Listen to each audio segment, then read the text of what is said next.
Le Pentagone est un bâtiment qui se trouve à Arlington, en Virginie, près de Washington, la capitale fédérale des États-Unis. Cet édifice abrite le quartier général du département de la Défense. En 2009, plus de 26 000 personnes y travaillent, parmi lesquelles des civils et des militaires. Son nom provient de la forme de son plan, un pentagone. Cet immeuble de 5 étages, inauguré le 15 janvier 1943, est le plus vaste immeuble de bureaux du monde, avec ses 28 km de couloirs. Constitué de 5 anneaux concentriques, il a été construit avec du béton renforcé par une armature d'acier.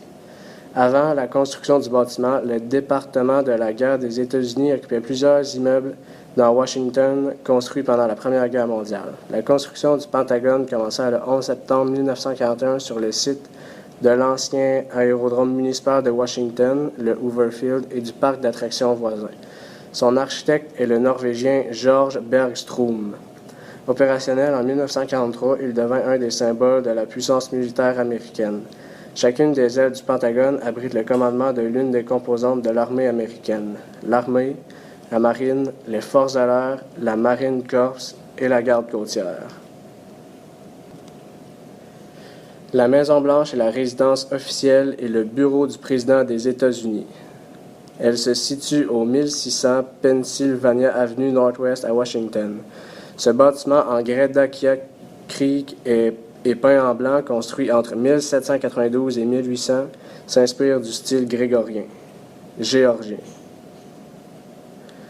Il est le lieu de résidence, de travail et de réception de tous les présidents américains depuis John Adams, deuxième président des États-Unis, qui y entra en 1800. Son architecte est l'Irlandais James Oban. Après son investiture en avril 1789, le président George Washington occupe 2 hôtels particuliers à New York, le Samuel Osgood et l'Alexander Macomb Mansion. Une loi fédérale datant de juillet 1790, le Residence Act, désignant la ville de Philadelphie comme capitale provisoire pour une période de 10 ans. Ce délai correspond au temps nécessaire à la construction de la nouvelle capitale fédérale, Washington. La ville de Philadelphie loua alors l'hôtel particulier de Robert Morris pour devenir la résidence officielle du président Washington. À la même époque, l'État de Pennsylvanie construit un palais présidentiel à quelques blocs de là dans l'espoir que Philadelphie soit finalement désignée comme capitale fédérale permanente. George Washington occupe l'hôtel de Market Street de novembre 1790 à mars 1797. En y apportant des modifications qui influenceront le style de la future Maison-Blanche. Le président Adams décide également d'occuper cet hôtel après avoir refusé de s'installer au palais. En août 1814, pendant la guerre anglo-américaine de 1812, une grande partie de la ville fut brûlée par les troupes britanniques en représailles de l'incendie du Parlement du Haut-Canada lors de la bataille de York. La Maison-Blanche fut très endommagée et seuls les murs extérieurs restèrent debout.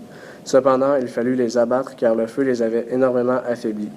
Une légende veut qu'après la reconstruction, les murs furent peints en blanc pour masquer les dégâts causés par la fumée, lui donnant du coup le nom de Maison-Blanche.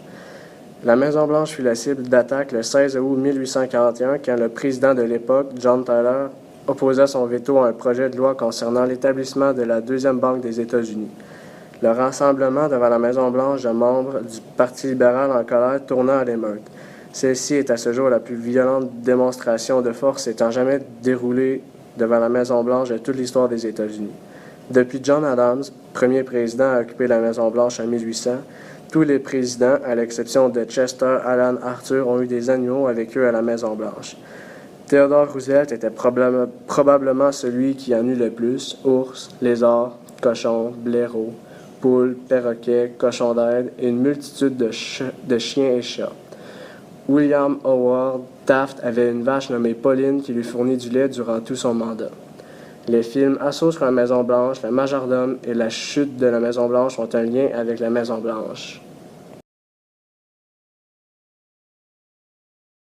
Created using Powtoon.